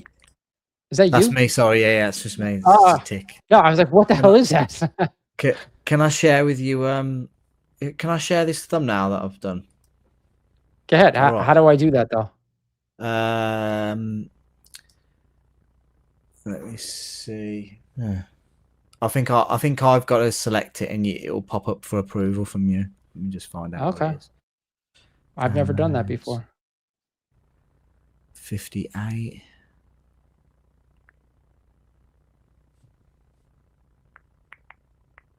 That's me again. Sorry. No, it's not. It's not you clicking. That's not what I was referring to. It was like something running in the background. That's what it sounded like to me. I've shared. Maybe it's a fan in the computer. Is a fan running in the computer? Oh yeah, it might be. Yeah. That's probably it. All right, so I gotta have to move us again. Give me a second. No, because you know what? I see if I could just do this. So Twisted Metal is another good game as well. There you go. It's all gone. What is this? So those are 120 graded comics. And you sold it? Yeah, they're all gone. Yeah. What'd you do with it? I can't say yet. What do you mean you can't say yet? So you're gonna show us the thumbnail, but you can't tell us what's going on? So I had like one of the reasons why I've kind of been off YouTube is I was ill like probably about a month ago, just over a month ago. Yeah, I'm fine. Yeah, I'm fine. Okay. But at the time, I thought it was quite serious, and I kind of had like a bit of an epiphany because I was like, man, how is like my wife gonna sell like X amount of comic books? Like she's not gonna know what she's doing. And I just thought, you know what? I'm just gonna sell them and then buy one really big book. So I bought a big book. Is that what you did? Yeah. All right. So that's a good thing. I thought you were getting out totally. No, I'm not getting out of collecting. No. All right. So I'm assuming with this thumbnail we're gonna get a video soon. Soon, yeah. But the other news as well is I'm in Florida next week for 10 days. So, or actually a Florida. week today. Yeah. So I'm in the Oh US wow. next week. So it's just a family holiday. We'll go to the theme parks and stuff. But I'm picking the book up on the way back. So Oh, so that'll you be don't good. have it yet. Don't have it yet now. So you don't have to tell us what it is, but I'm trying to get my background here, and I don't know what the fuck I'm So doing here, but uh, it, what you don't have to tell us what it is, but could we get like some sort of hint or no? no, I'll There's tell only you a few people backstage. left on the stream now. Okay. There's only a few people. All right. Now, yeah, It's now they've left us here. I don't know if that happened with my fucking camera going out or what, but it's all good. It's all good. that's all right. But you could tell me backstage. That's fine. I Yeah. won't let the cat out of the bag. No, but it's something that I've wanted for ages, and it's the term Grail is probably loosely thrown around. This is definitely So a Grail. can you tell on air Marvel or DC or no, or maybe independent or no? I think if I Let's said see. it, whether if it was DC or Marvel, you'd be able to easily guess what it is. Okay. That's my thing. How about But it's a superhero? How about superhero, pre-code horror, or whatever? a Or superhero. you maybe okay. Superhero. Okay. You don't And want straight up, well, to. don't say the book. Don't say the book. He wants to wait I'll for the save it video. for All the right. video. Yeah, he'll tell me backstage. I mean, yeah, I have a feeling my camera's gonna kick out soon because I hear the fucking thing going off. So I'm probably gonna have to end the Okay. shoot it anyway. But he said us give us a price range. I think that will give it away as well. Really? I mean, no, Yeah. no. I mean, maybe. I kind of have a feeling I know what it is anyway, but I'm not going to say it on air. But Yeah. yeah, What was good as well is I actually had I had some loose change as well afterwards, so I managed to pick up some other stuff. well, can you tell us where you sold the books to, or is it all one person, or did you piece it out, or is that part of the video? So we here in the UK, there's a guy. I've had him on the channel before. His name's called Sunil. Okay. And it's gone again. Can you hear me or no? I can hear you. Yeah. Okay, so as long as you can hear me, I'm gonna reset it one more time. But then after your story, we'll end the stream. But go ahead, finish what you're saying. Yes, as I say. So he's been on the channel a few times, and he does like a consignment thing where he will sell on my behalf, but he just takes a Percentage. Yeah.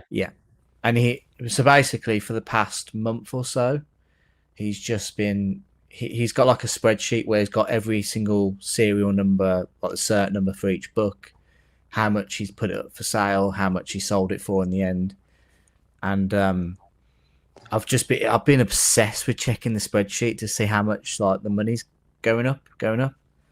And then we got to a really good place, and we looked for I was obsessing about trying to find this book, and we managed to secure a copy.